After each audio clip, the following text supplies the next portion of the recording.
It's December 31st, 2022. And like many people, I have a New Year's resolution. And like many people, that resolution is to lose weight or some inches off my waist. And I had this same resolution last year. I had all these new habits, like weekly habits, daily habits with eating and strength training. This is the most I've ever cooked, guys. This is the most I've ever worked out. And yet, other than pregnancy, this is still the heaviest I've ever been. I'm still 135 pounds. I still have a 32-inch waist size. And I'm gonna be totally honest. Yeah, I have some bad habits still, and I'm gonna talk about that. But I thought all these new great habits would counter that. And I didn't do this like to a science, guys. I just said, my main goal, of course, is to be like as healthy as possible. And I thought, doing that, like I would lose weight in the process. I mean, I don't know the full science of this, so I'm just gonna tell you this so that way, you don't get discouraged in case you're doing the same thing.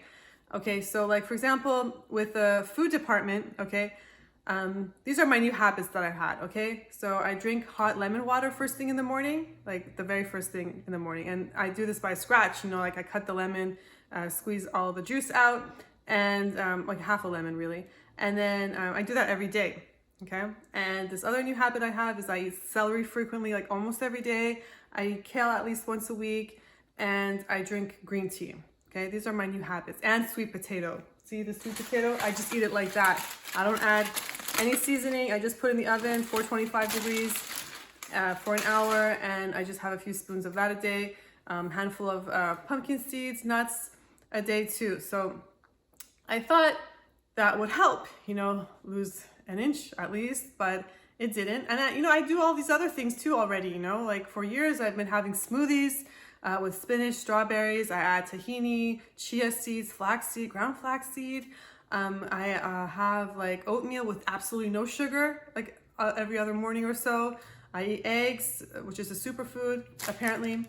And I cook a lot, and I eat, for every 2 meals that I cook, I always have like a vegan meal, like plant-based with like beans and all that. And also because this is like a recession inflation world, you don't want to pay for the 400% markup that restaurants do on food.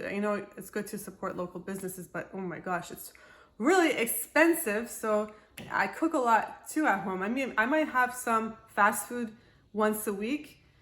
Okay, so I do confess, I did minimize the sugar, okay? And my habit is to never buy chocolate bars. Like, I never go out of my way to buy a chocolate bar. I used to buy them all the time, like Cadbury especially, I really love. But this is the year, I have to admit, I still haven't conquered this habit, which is to resist family peer pressure. Like, y'all see my kids and my husband, they're having like this big fun bag of chips or cookies or something, like Oreos. And yeah, I cave in. So I need to fix that next year. So that's what I'll do. I don't know if that's gonna make a big difference, It's not like that often, but maybe often enough, who knows? So, like I said, I'm not gonna starve myself. I'm not taking weird diet pills. I am breastfeeding, and I plan on doing so until my daughter's 2.5 years old at least.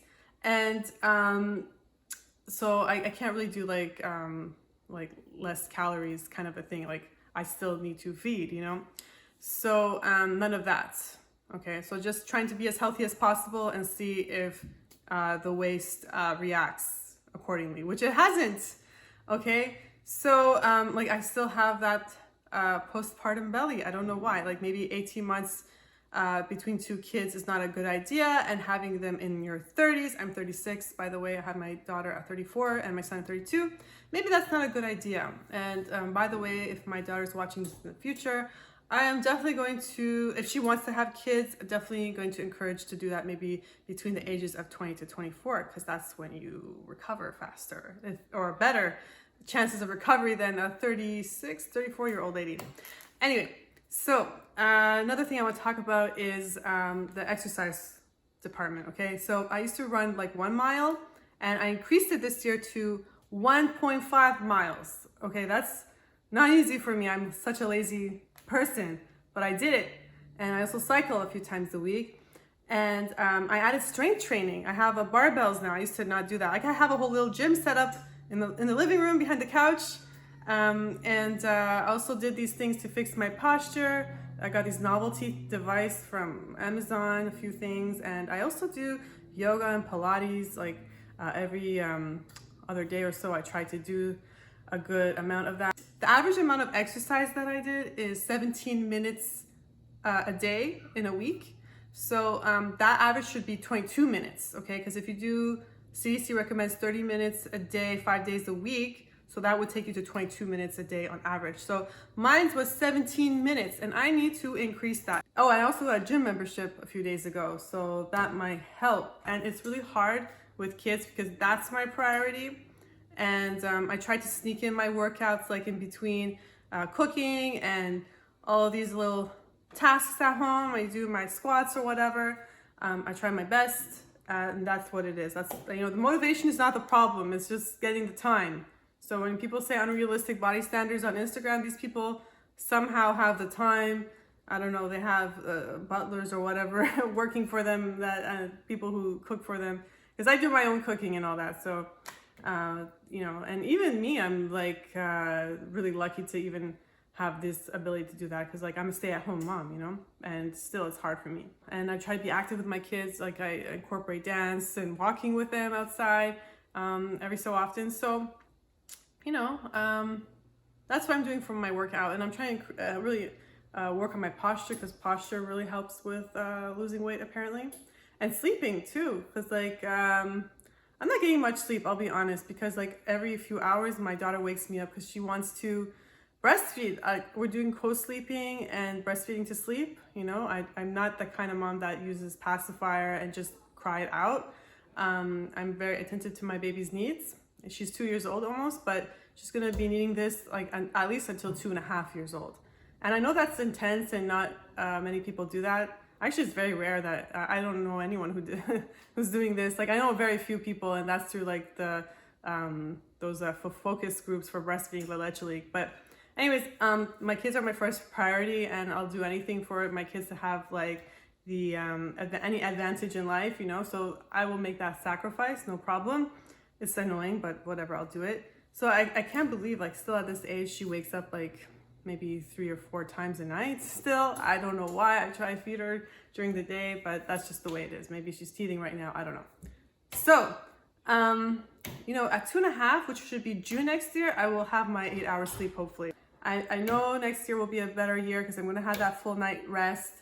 I don't have that right now. I haven't had a full night's rest since like 2017. So I'm just going to continue working out, more working out at the gym because my husband will go and we'll go together.